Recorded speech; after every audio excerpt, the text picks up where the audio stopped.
Today, we will examine the implementation of flipped learning through both research evidence and practical considerations.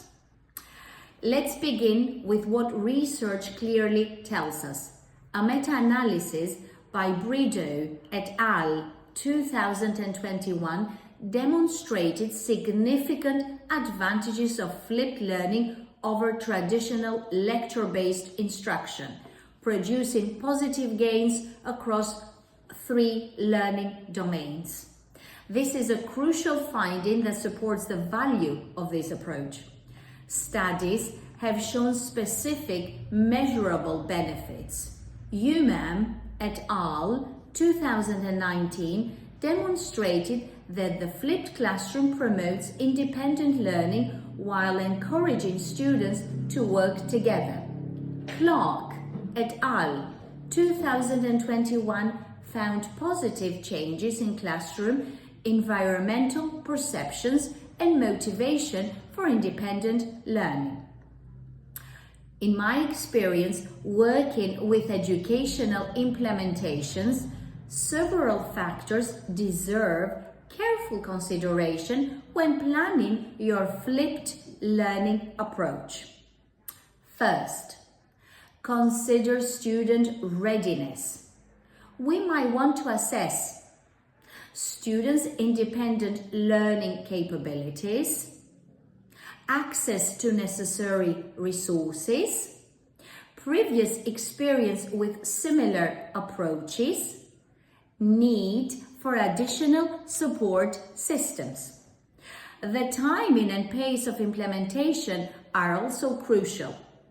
Consider starting with a single unit or module, content that students typically find challenging, material that benefits from extended practice time, topics that naturally combine theory and application.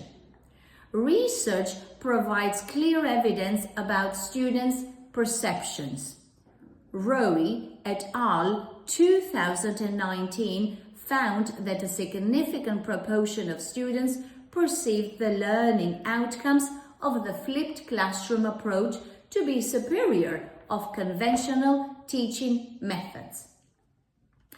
Based on these findings and practical experience, I suggest considering the following implementation framework. Number 1, preparation phase. Access your teaching context. Identify suitable content, plan, support structures. Number 2, implementation phase. Start gradually.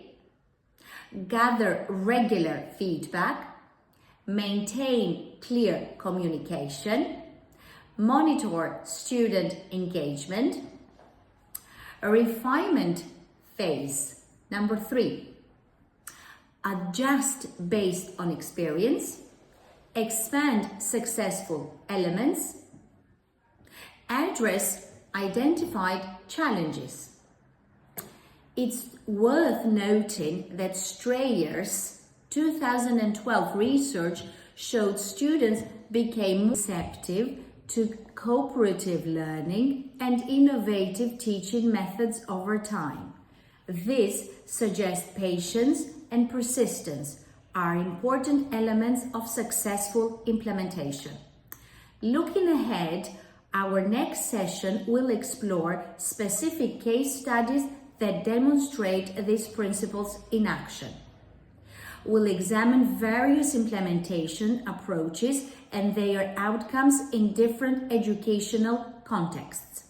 Remember, successful implementation isn't about perfect execution from day one, but rather about thoughtful planning, careful monitoring, and responsive adaptation to your educational context.